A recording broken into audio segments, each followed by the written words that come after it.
जैसा कि आप सभी जानते हैं, द्रोणाचार्य कौरवों और पांडवों के गुरु थे। द्रोणाचार्य ने उन्हें धनुर्विद्या सिखाई। उनके शिष्य धीरे धीरे निपुणता प्राप्त कर रहे थे।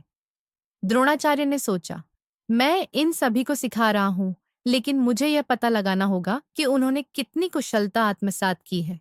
इसलिए उनकी कुशलता की परीक्षा लेने के लिए उन्होंने मिट्टी की एक चिड़िया बनाई और उसे एक पेड़ की शाखा पर बांध दिया। उन्होंने अपने सभी शिष्यों को बुलाया। उन्होंने उनसे कहा, मैंने एक चिड़िया को पेड़ पर बांध दिया है। तुम्हें चिड़िया की आंख पर निशाना साधना है। उन्होंने सबसे पहले युधिष्ठिर को परीक्षा देने के लिए बुलाया। वह कौरवों और पांडवों में सबसे बड़े थे। द्रोणाचार्य ने कहा, युधिष्ठिर, धनुष पर तीर चढ़ाओ, चिड़िया पर ध्यान केंद्रित करो और निशाना लगाओ। युधिष्ठिर ने द्रोणाचार्य के आदेशानुसार धनुष पर तीर चढ़ाया। लेकिन जैसे ही युधिष्ठिर ने तीर चढ़ाया, गुरु द्रोणाचार्य ने पूछा, तुम्हें क्या दिखाई दे रहा है?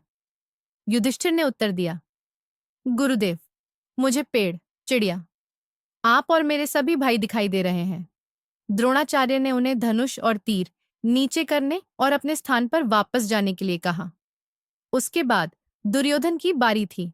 द्रोणाचार्य ने उन्हें तीर चढ़ाने और चिड़िया पर ध्यान केंद्रित करने के लिए कहा। जैसे ही दुर्योधन ने तीर चढ़ाया, द्रोणाचार्य ने उनसे वही सवाल पूछा, तुम्हें क्या दिखाई दे रहा है? दुर्योधन ने उत्तर दिया, मुझे पेड़, आप, चिड़िया और मेरे सभी भाई दिखाई दे रहे हैं।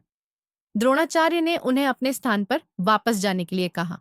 द्रोणाचार्य ने एक एक करके अपने सभी शिष्यों को बुलाया और उनसे वही सवाल पूछा जो उन्होंने युधिष्ठिर और दुर्योधन से पूछा था।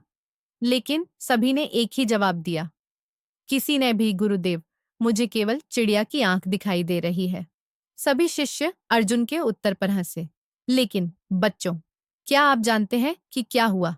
द्रोणाचार्य मन ही मन अर्जुन के उत्तर से प्रसन्न थे।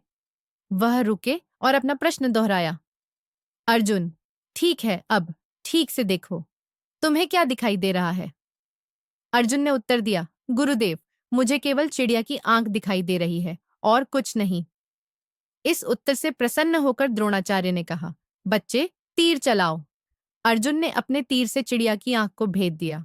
द्रोणाचार्य ने अर्जुन की पीठ थपथपाई और उसकी सराहना की और कहा, अर्जुन, तुम परीक्षा में उत्तीर्ण हो गए हो।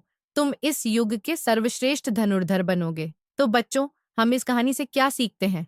हमने सीखा कि अर्जुन की तरह हमारा ध्यान लक्ष्य पर होना चाहिए, तभी हम सफल होंगे। इसलिए हमें भी अपना ध्यान लक्ष्य पर केंद्रित करना चाहिए।